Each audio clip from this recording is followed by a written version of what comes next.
Pasou un ano dende que Gonzalo Pita renunciou ao bastón de mando e o entregou a Telmo Martín. Hoxe o bipartito de Sanxenxo fixo balance do que deron de si estes 365 días. O agora tenente alcalde defende aquela decisión que, segundo di, lle aportou estabilidade ao concello. Fai un ano, pois Sal tomou unha decisión moi complicada. Creo que hai moi poucos casos en España que un alcalde voluntariamente dea un paso ao lado en pro do interés general en pro dos veciños do seu concello. Por lo tanto, eu creo que despois de un ano está constatado de que foi unha decisión moi acertada. Aínda que Pita recoñece que Sal e o PP amosan a Cotío posturas diferentes, apunta que ambas formacións aprenderon a saber chegar a entendementos. Temos as nosas diferentes posturas en todas as decisións que se toman, pero ten a capacidade de ter unha composición de persoas sensatas que cando hai, e o hai a menudo, por certo, diferencias de criterio, nos sentamos a falar, nos sentamos a consensuar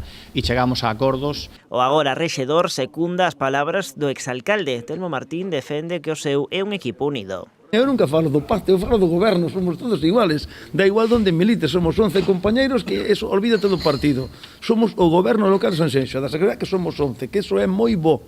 É moi bo, porque somos 11 persoas iguales e non pensamos todas igual, malo sería. Un ano despois de chegar ao poder, PP e Sal felicítanse polo cumprimento do pacto de goberno con proxectos como o aparcadoiro da Praza do Mar xa executados. No horizonte, segundo avanzan, moitas outras melloras, como por exemplo un proxecto de reordenación de Porto Novo que, segundo o rexedor, require do consenso dos veciños e o entendemento de todas as administracións.